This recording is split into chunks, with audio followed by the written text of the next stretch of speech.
नमस्कार, मैं हूं रजत और आप देख रहे हैं एनालिसिस विद रजत। दोस्तों, यूपी में पंचायत चुनाव की तैयारियां जोरों शोरों पे हैं।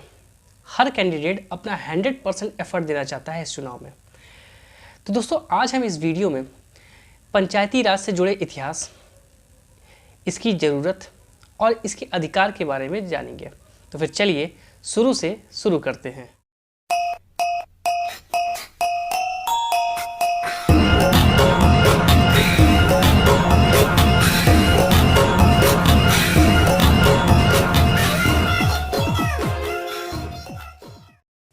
दोस्तों, हम सब जानते हैं कि हमारा देश एक विस्तृत देश है और हमारा लोकतंत्र दुनिया का सबसे बड़ा लोकतंत्र माना जाता है।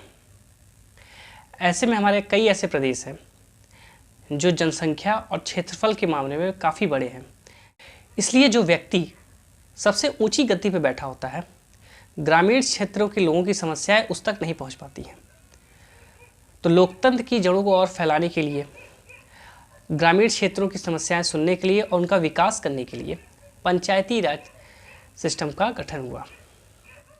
इस काम के लिए 1957 में बलवंत राय मेहता की अध्यक्षता में एक समिति का गठन हुआ, जिसने लोकतांत्रिक विकेंद्रीकरण का प्रस्ताव रखा, जिसमें 3 स्तरीय पंचायती राज की बात कही गई।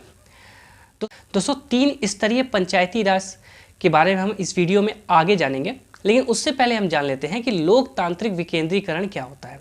दोस्तों, लोकतांत्रिक विकेंद्रीकरण को समझने के लिए हमें सबसे पहले एक एग्जाम्पल लेते हैं एक बड़े तालाब का। मान लीजिए कि एक बड़ा तालाब है और उसकी देखरेख किसी एक व्यक्ति को दी गई है और वो व्यक्ति अकेला उस पूरे तालाब को हैंडल नहीं कर सकता, उसकी देखरेख नहीं कर पाता है।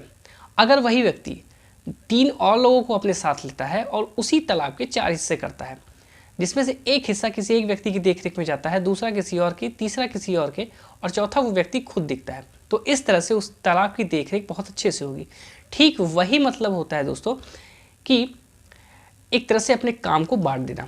उसी तरह हमारे सिस्टम को, हमारे पूरे एग्जीक्यूटिव बॉडी को बांटना ही डिसेंट्रलाइजेशन होता है कि छोटे छोटे एक लोकल एरियाज़ को एक ऐसा सिस्टम हो जो छोटे लोकल एरिया को कंट्रोल करता है और उस सिस्टम को कंट्रोल कोई उससे ऊपर की बॉडीज़ करती हैं।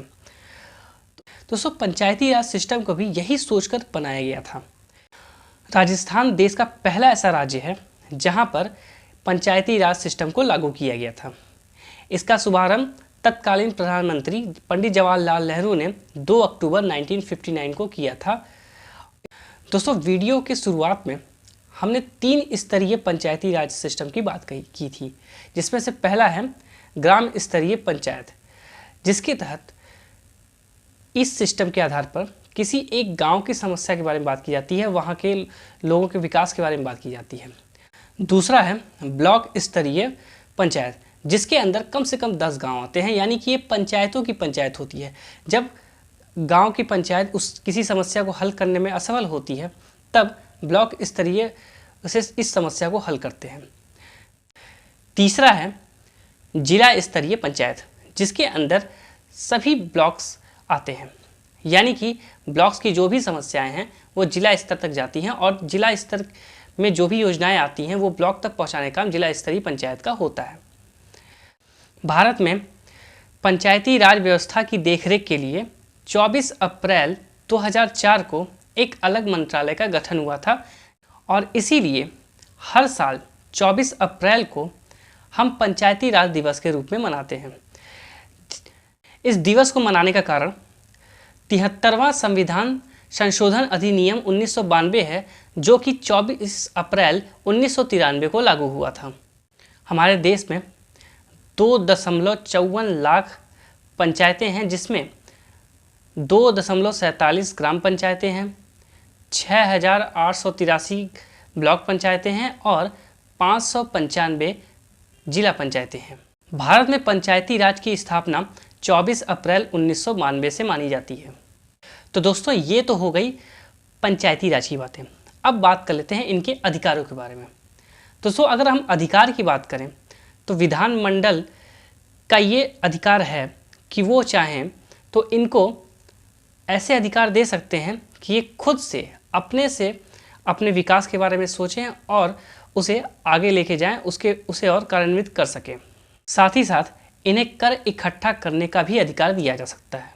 तो दोस्तों, आपको ये वीडियो कैसा लगा मुझे कमेंट करके ज़रूर बताइएगा। साथ ही साथ इस वीडियो को लाइक करिए, शेयर करिए, और अभी तक आपने मेरा चैनल सब्सक्राइब नहीं किया है तो इसे सब्सक्राइब जरूर कर दीजिए, और साथ ही साथ बेल आइकन जरूर प्रेस कर दीजिएगा ताकि मेरी जब भी मैं कोई वीडियो डालूँ तो उसकी नोटिफिकेशन आप तक पहुंच जाए। और साथ ही साथ प्रताप क्लासेस को भी ज़रूर सब्सक्राइब करिए अगर आप एक स्टूडेंट हैं तो फिर चलिए अब मिलते हैं अगली वीडियो में एक नई खबर और एक नए मुद्दे के साथ। तब तक जय हिंद।